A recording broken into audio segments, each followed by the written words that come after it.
Nossa aula de português, vamos fazer uma breve revisão sobre coletivos.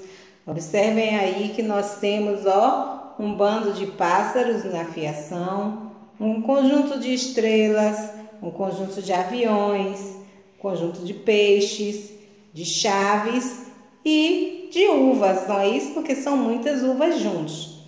Cada uma dessas imagens aí vão receber um nome, um substantivo que mesmo no singular vão indicar que essas figuras aí representam um conjunto.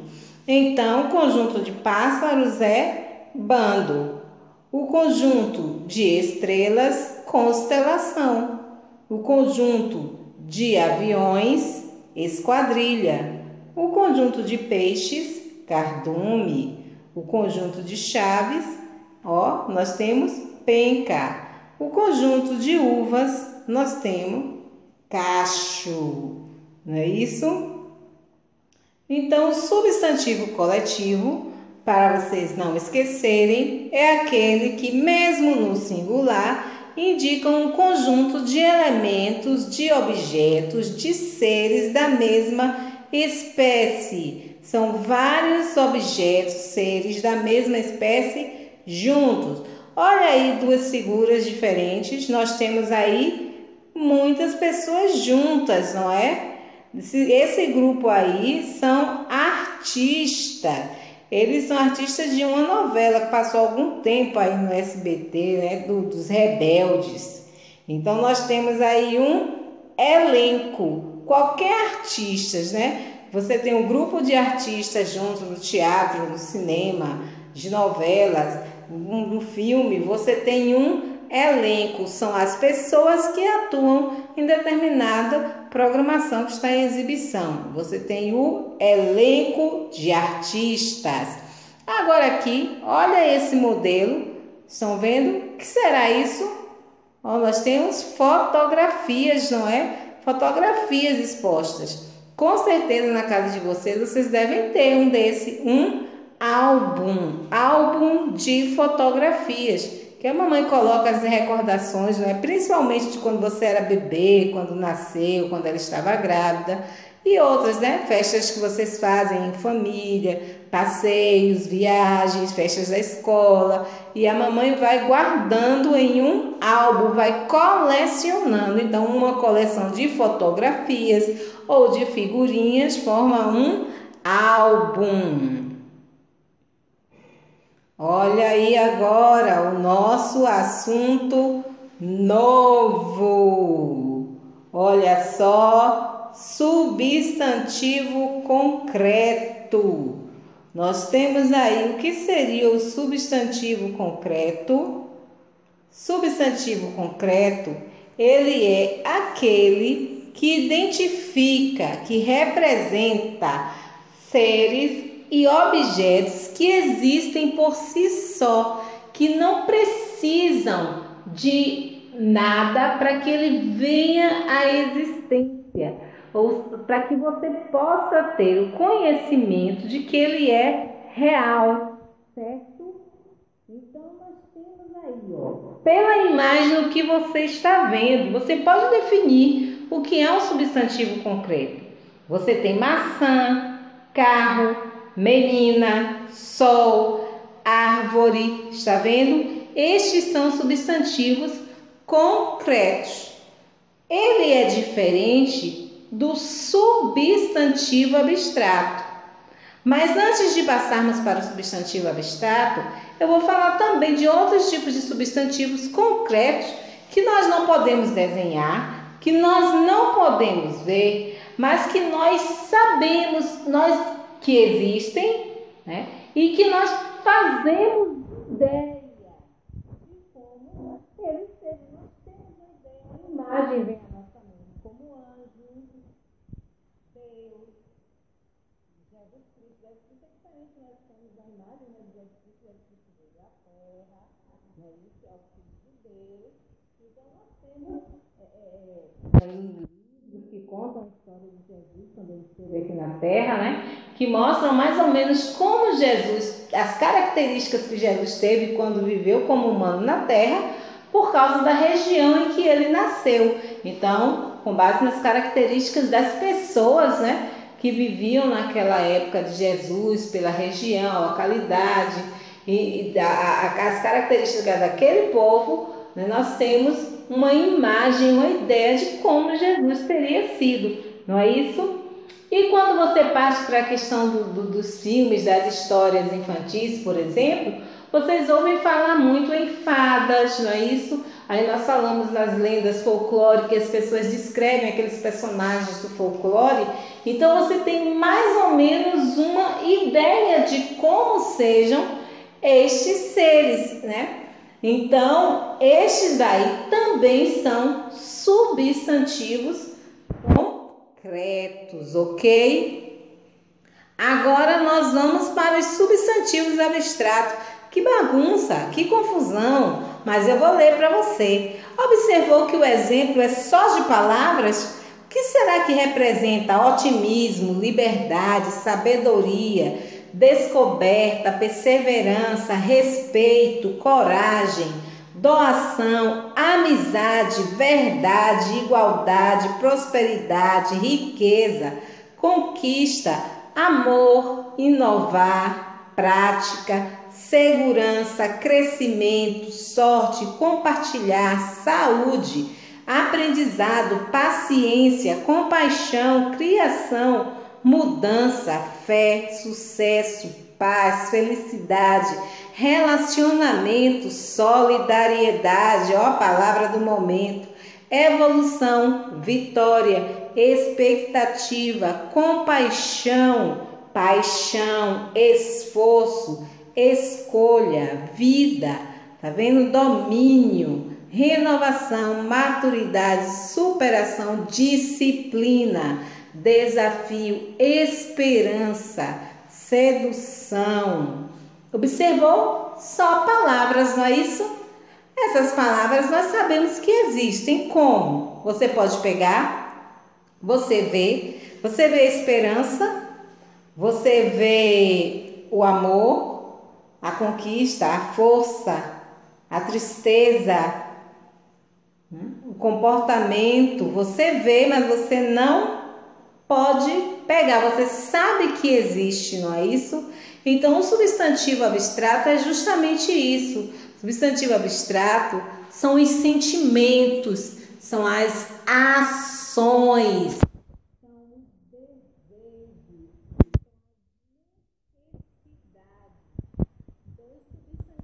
Abstrato são as coisas que nós tentamos imaginar, porque algumas delas, como as ações, nós podemos ver, como por exemplo a desobediência, a velocidade, a força, o esforço. Nós podemos ver pessoas demonstrando essas ações, praticando as relações, mas nós não podemos ver a fome, né?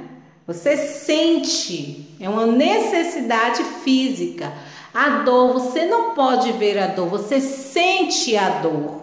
O amor, você sente a raiva, o medo, não é isso? A felicidade. Então, tudo que é relacionado com o sentimento, com as ações, com os desejos, as motivações, são substantivos abstratos, ok? Olha a diferença do substantivo abstrato para o substantivo concreto. Aí eu tenho aqui, ó, essa sininho aí que eu coloquei, essa fadinha Tinkerbell do desenho do Peter Pan, ela é a fadinha, no caso, substantivo concreto, não é abstrato. A Pro colocou só para dar uma vidazinha aí, uma animada aí no slide, certo?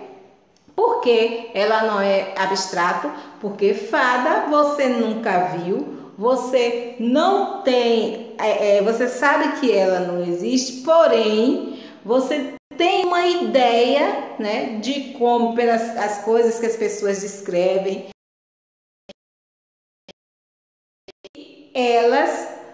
de como elas são. Você consegue ter uma ideia real da fada. Diferente dos substantivos abstratos, que embora você conheça, você não pode vê-los nem pegá-los, mas você pode sentir, né? E alguns, como as ações, por exemplo, você pode observar naquela pessoa que praticou aquela ação.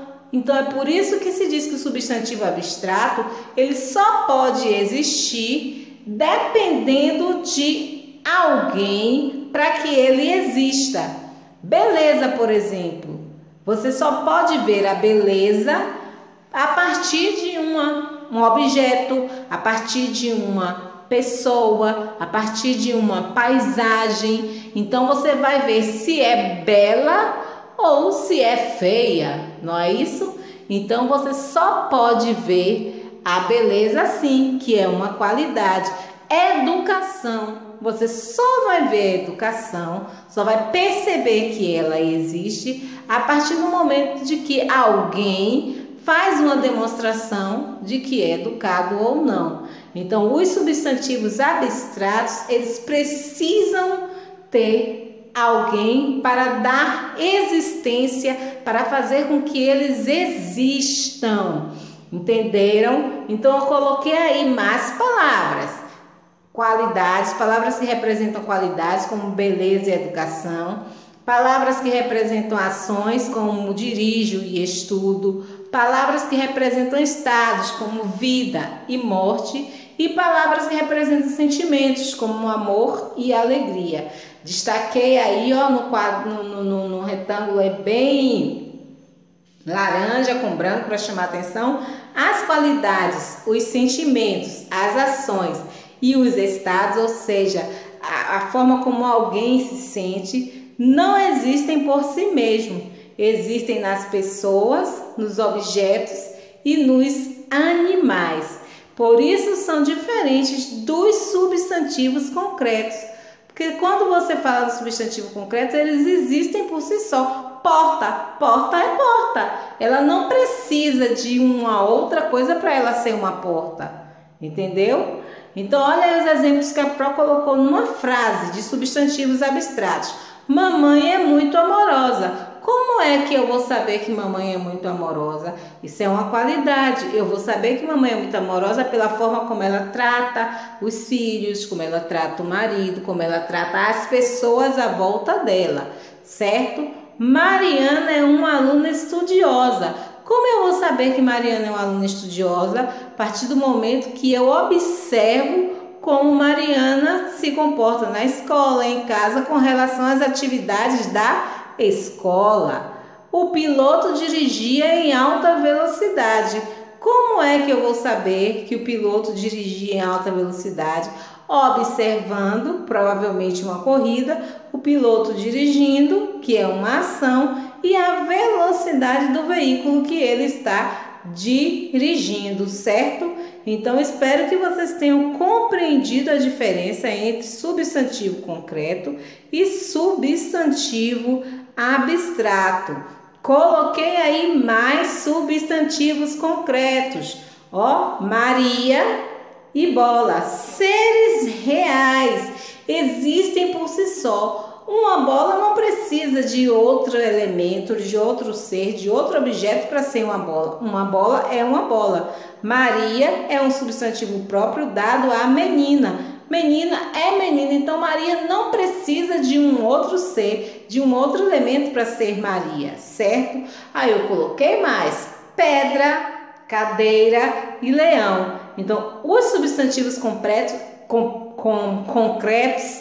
eles existem por si só, eles não necessitam de algo para que eles venham à existência, certo? Fiquem ligados na dica, no nosso recadinho. E aí, galerinha, olha só o nosso recado. Observem que imagens bem interessantes. Isso aí representa o período, o momento que nós estamos vivendo, né? As famílias estão mais juntas pelo fato de estarem mais tempo em casa. As mães aproveitando para brincar com os filhos, para participar das tarefas escolares. E você também, né? Aproveitando para desenvolver a sua imaginação, fazer as suas tarefas, conhecer melhor seus pais, seus irmãos, fazer várias atividades juntas. Coloquei algumas, mas vocês podem dançar, vocês podem fazer exercícios físicos, vocês podem cozinhar juntos, né? Brincar, além de estudar. Então aproveite esse período, esse momento diferente em que as famílias são obrigadas a ficarem mais juntinhas, né? Apesar da correria do dia a dia, muitos ainda estão trabalhando, né? Alguns papais, algumas mamães ainda precisam sair para trabalhar, mas em uma rotina diferente antes da pandemia, como era antes da pandemia, não é isso? Então continuem se cuidando e aproveitem bastante este momento em família, certo? Beijos, fiquem com a nossa aula de história. Vamos lá então a nossa aula de história. Vamos continuar falando sobre o município, vamos fazer uma breve revisão sobre a história do município. Como nós já vimos, o município é uma parte da cidade, é muito importante porque traz as suas contribuições.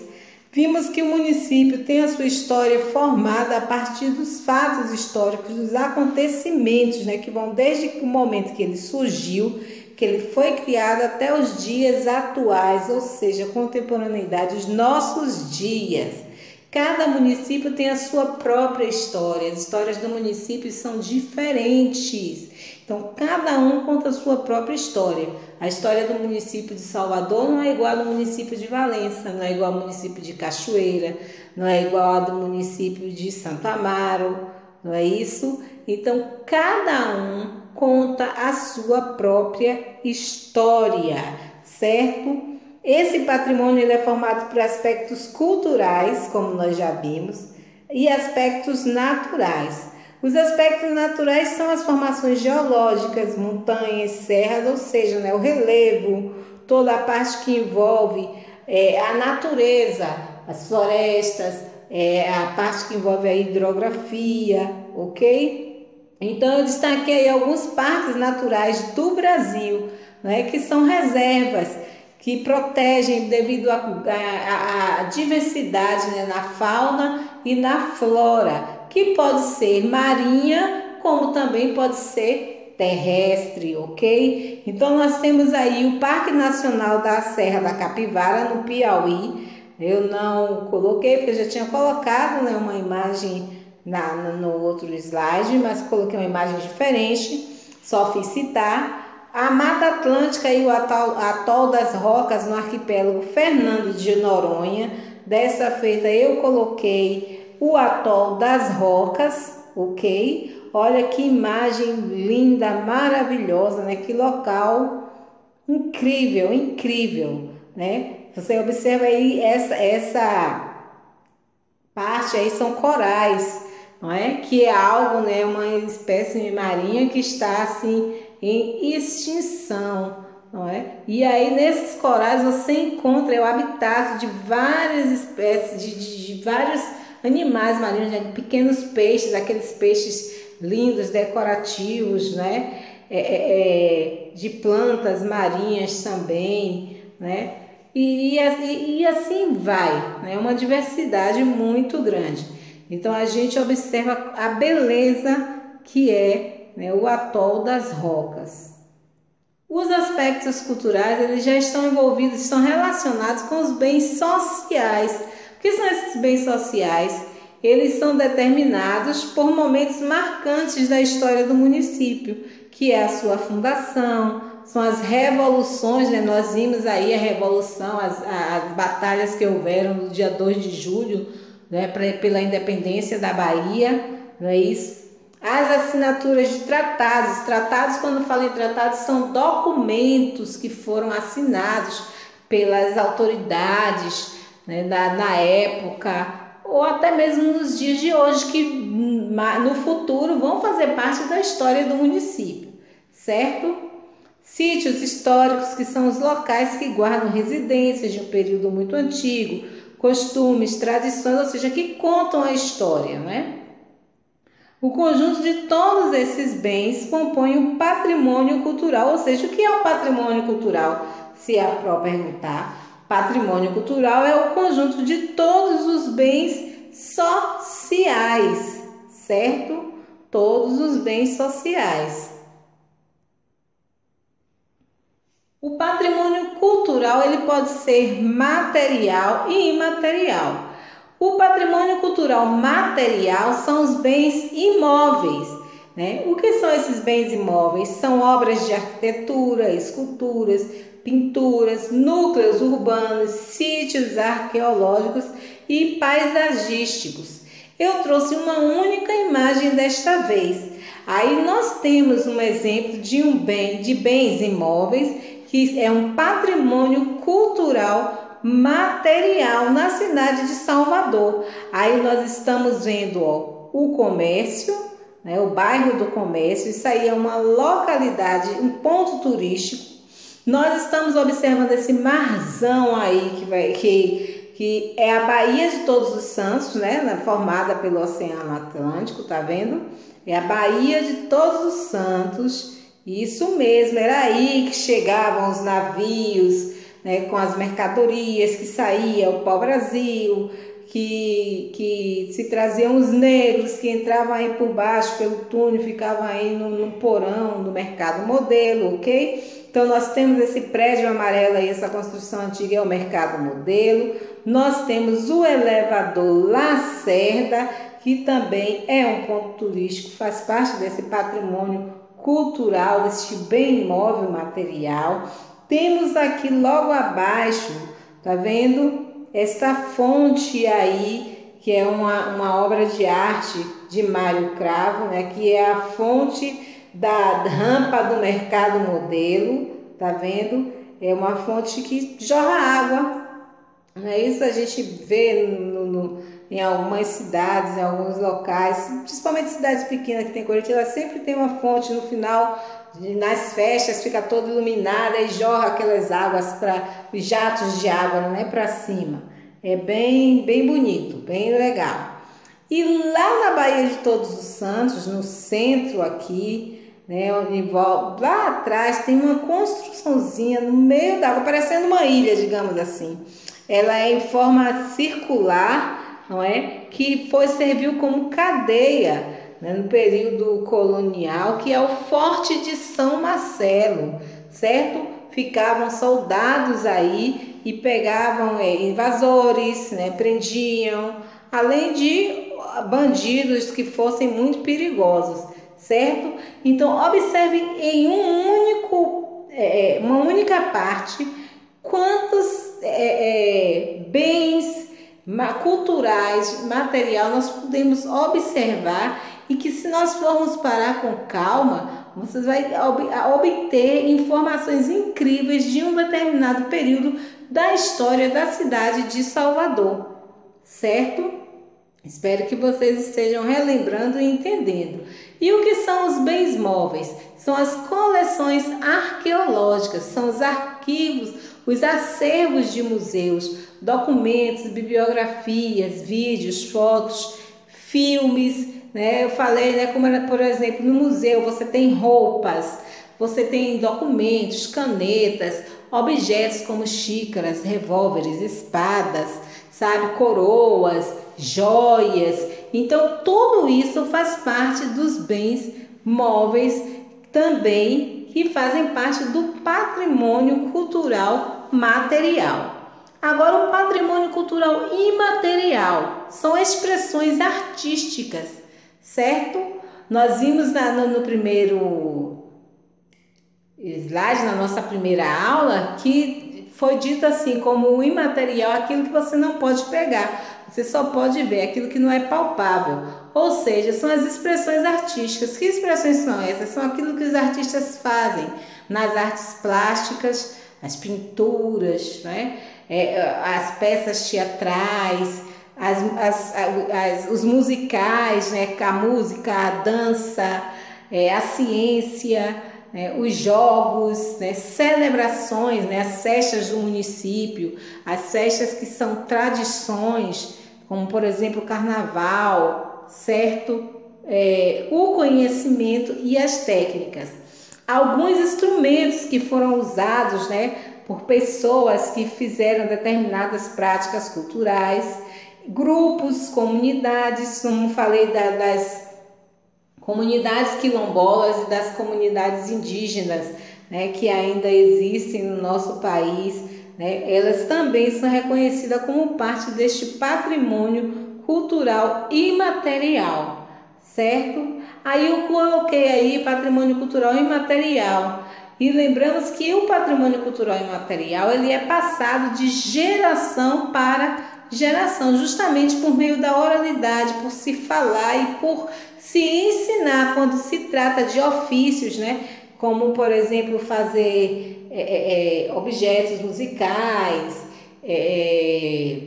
obras de arte, pintura, artesãos, por exemplo, nós temos as rendeiras, né, que fazem a renda, né? Elas, por exemplo, no estado de Fortaleza, eu vou falar de um estado, então elas também em determinados momentos são chamadas fazem parte dessa cultura imaterial. Aqui na Bahia nós temos as baianas de acarajé. E o acarajé, ó, é uma parte da culinária, é uma expressão gastronômica, é uma comida que foi herdada dos negros, faz parte deste patrimônio cultural imaterial. Mas aí eu coloquei a capoeira, que é uma expressão que uma dança artística, né? Para dança, a capoeira era uma luta dos negros. E o samba de roda aqui da região do Recôncavo, estão vendo? São patrimônios culturais imateriais, ok? Agora vamos falar dos municípios brasileiros. Vamos falar de como esses municípios surgiram, né? Nós já vimos que a maioria deles surgiram no litoral, ou seja, próximo ao mar. Por quê? Porque era justamente por onde os portugueses chegavam e todos os outros que despertavam os olhares para a nova terra. Então, os principais municípios, eles surgiram no litoral, próximo ao mar. Vocês não podem mais esquecer disso, porque nós estamos trabalhando com frequência. Os municípios brasileiros, eles são repletos de história, contam a história do povo brasileiro, contam a história do Brasil, como não só como surgiu cada município, mas como o Brasil foi formado, certo? Essa história começa a ser escrita com a chegada dos portugueses ao Brasil, porque antes os índios, eles viviam aqui, na boa, eram os nativos da terra, não é? Quando os portugueses chegaram aqui, eles não tinham uma forma de organização política, porém eles tinham uma organização de acordo com os seus costumes, com a maneira que eles viviam. Eles eram organizados, eles tinham um chefe guerreiro que organizava tudo, que era o cacique. Eles tinham um chefe religioso que era também, além do líder espiritual, o curandeiro, que era o médico, de curandeiro. Era diferente da forma política dos europeus. Esse padrão que nós vemos hoje, que as pessoas observam, pelos europeus que colonizaram o Brasil. E aí, como foram fundados, como foram formados estes municípios, né?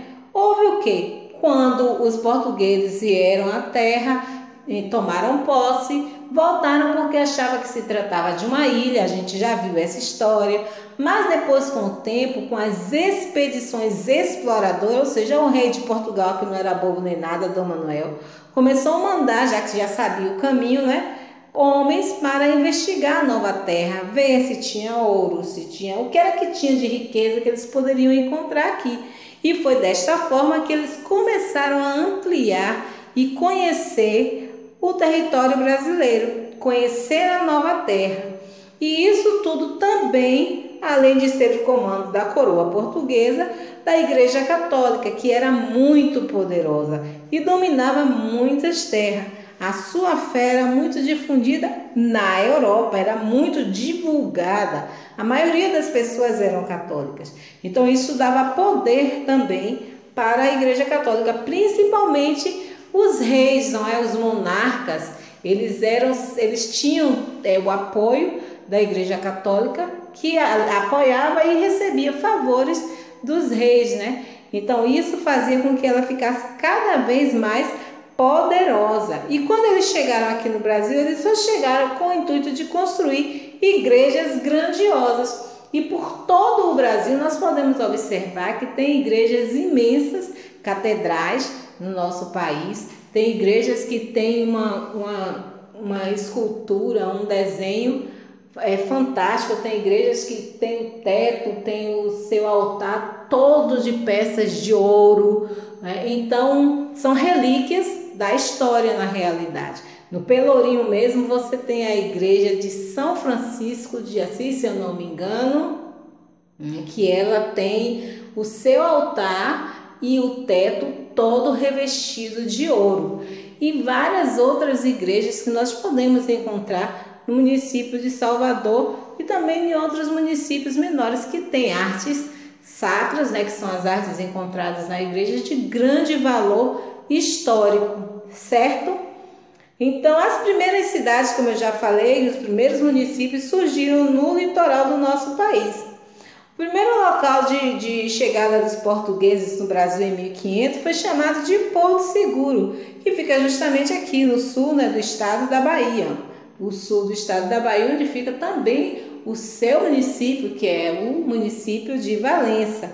E por que recebeu esse nome de Porto Seguro? Porque os navios eles chegavam justamente pelo Oceano Atlântico, chegavam no litoral e precisavam de um lugar seguro e tranquilo para colocarem as suas embarcações, para desembarcarem, descansarem, abastecerem as embarcações e também se sentirem seguros. Por isso Porto Seguro recebeu esse nome. O primeiro vilarejo foi construído em 1535, 35 anos depois da tomada de posse, né? Depois que os portugueses chegaram aqui no Brasil. Esse deu origem, né, à primeira cidade brasileira, que foi a cidade de Salvador. Aqui nós estamos vendo, ó, o início da cidade de Salvador. Observe que não está bem claro, mas aí você tem o nome, né, da Baía de Todos os Santos, né, que é justamente aí que é a entrada, né, dos navios, das mercadorias, né, essa construção da cidade de Salvador, ok? Herança histórica dos municípios. Aí nós vimos que o primeiro município, nós falamos da primeira cidade, nesta época a cidade de Salvador não tinha o título de município, porque ela foi a primeira capital do Brasil. Vocês não podem esquecer disso, primeira capital do Brasil, fundada por Tomé de Souza. Já a Vila de São Vicente, que fica no litoral de São Paulo, foi o primeiro município a ser fundado, tá vendo? Pelos portugueses no território brasileiro, em 1532. Olha só, muitas lembranças, muitas heranças foram deixadas pelos nossos antepassados. Os nossos antepassados, nós temos os índios, nós temos os negros que foram escravizados também, assim como os índios também foram, e nós temos também os europeus, que de certa forma são nossos antepassados, porque o povo brasileiro, como nós já vimos, foi formado pelas 3 raças. Nós tivemos uma miscigenação, que foi justamente a mistura das 3 raças. E nós temos a influência da cultura das 3 raças, a cultura indígena, a cultura africana e a cultura europeia, que é a cultura dos portugueses, certo? Os municípios mais antigos têm um sítio histórico repleto de elementos interessantes, como por exemplo o de Salvador, né? E eu já mostrei um sítio histórico ali que está localizado no bairro do Comércio, mas tem vários outros. E eu trouxe para vocês algumas imagens diferentes do livro de vocês, certo?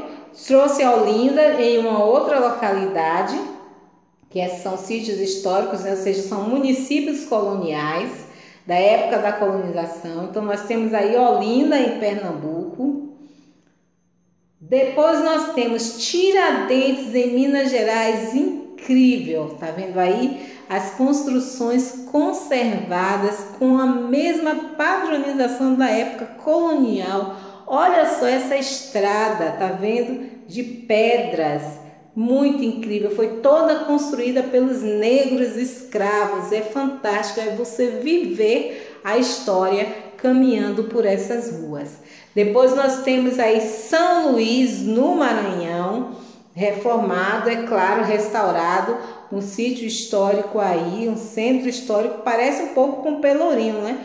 Mas observa que as construções são todas do período colonial, conservam, né? Justamente porque conservam o estilo, conservam esse formato da arquitetura, os desenhos, porque justamente conta a história do município, a história do povo, ok? O nosso diário aí ainda com a partezinha desse sítio histórico do Maranhão, né? De São Luís do Maranhão. Nós temos aí atividade de português no caderno e atividade no livro de história, página 45 e 46.